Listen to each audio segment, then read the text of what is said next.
نبی کریم صلی اللہ علیہ وآلہ وسلم نے فرمایا کہ اللہ رب العالمین نے تمہارے اوپر اس ماہ مقدس کے روزوں کو فرض کیا ہے،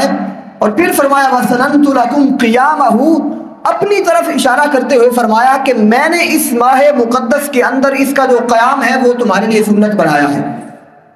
یعنی کہ جو نماز تراویح ہے وہ میں نے تمہارے لیے سنت جو ہے اس کا درجہ تمہارے لیے رکھا ہے۔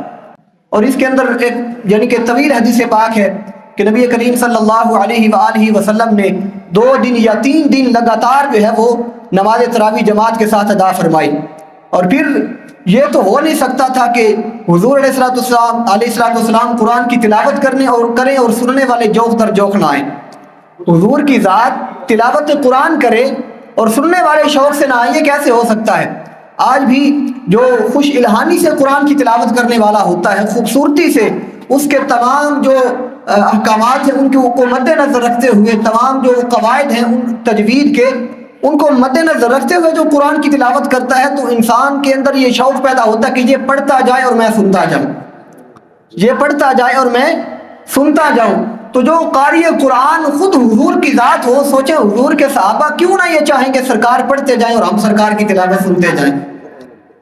سرکار مدینہ صلی اللہ علیہ وآلہ وسلم نے 2 دن یا 3 دن تک لگاتار جو ہے وہ جماعت کروائی تراویح کی۔ صحابہ کرام رضوان اللہ علیہم اجمعین پہلے دن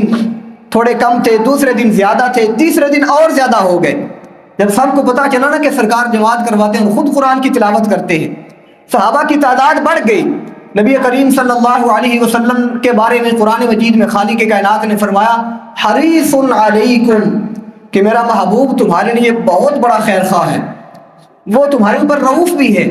وہ رحیم بھی ہے۔ نبی کریم صلی اللہ علیہ وآلہ وسلم نے جب دیکھا نا کہ میرے غلام جوق در جوق آ رہے ہیں میری تلاوت سننے کے لیے، میرے پیچھے قیام کرنے کے لیے، نبی کریم صلی اللہ علیہ وسلم چوتھے دن اپنے حجرہ مبارک سے باہر تشریف نہیں لاتے،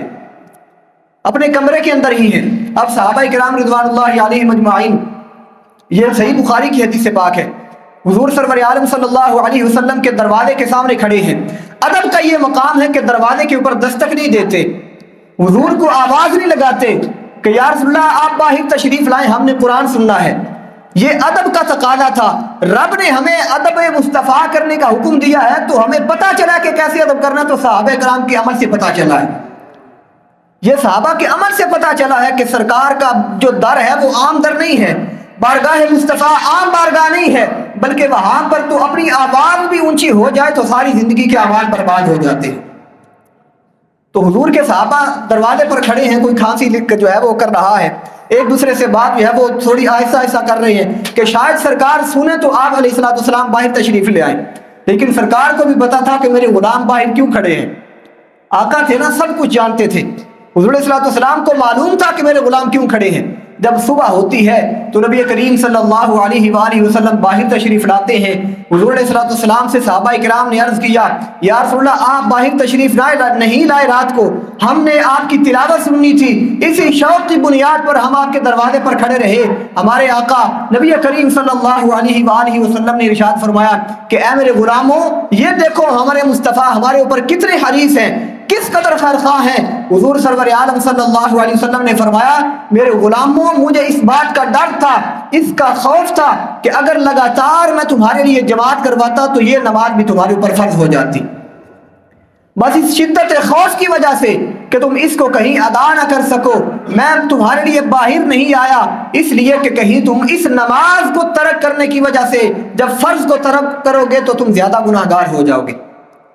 تو حضور نبی رحمت صلی اللہ علیہ وآلہ وسلم نے اپنی امت کی آسانی کے لیے صرف 3 دن تک جو ہے وہ جماعت کروائی،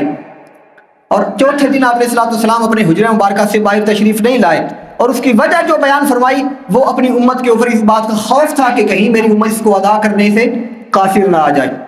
تو حضور نبی اکرم صلی اللہ علیہ وسلم نے ان 3 راتوں کی بنیاد پر فرمایا وَسَنَنْتُ لَكُمْ قِيَامَهُ، کہ میں نے اس کا جو قیام ہے وہ تمہارے لیے سنت جو ہے وہ قرار دیا ہے۔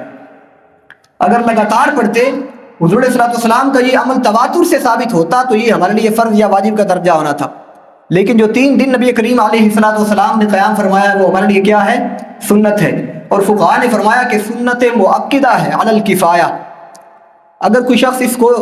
جو ہے وہ جان بوجھ کر ترک کر دیتا ہے یا مسجد کے اندر پڑھنے آتا ہی نہیں ہے تو وہ شخص سخت گناہ کے اندر مبتلا ہونے والا ہے، اور جو اس کی عادت بنا لے پڑھے ہی نہ بالکل تو وہ شخص اور زیادہ گناہ کے اندر مبتلا ہو جاتا ہے۔ تو حضور سرور عالم صلی اللہ علیہ وآلہ وسلم کی سنت کو زندہ کرنے کے لیے اگر سال کے اندر 1 مہینہ رب ہمیں عطا فرمائے تو اس سے پیچھے نہیں ہٹنا چاہیے، اس لیے کہ رب نے اس کے بدلے میں ہمارے لیے بہت بڑے بڑے انعامات رکھے ہیں، بہت بڑی بڑی کرم نوازیاں رکھی ہیں، اور وہ سب سے بڑی کرم نوازی کیا ہے؟ نبی کریم صلی اللہ علیہ وسلم نے ارشاد فرمایا فمن صامہ وقامہ، کہ جو اس ماہ مقدس کے روزے بھی رکھتا ہے، اس کے اندر قیام بھی کرتا ہے، فرمایا ایمانا و احتسابا، حالت ایمان کے اندر ثواب کی نیت سے، خارج من ذنوبہ کیوم ولدتہ امہ، وہ گناہوں سے اس طرح پاک ہو جاتا ہے جس طرح پہلے دن کا بچہ جب جنم لیتا ہے تو گناہوں سے پاک ہوتا ہے۔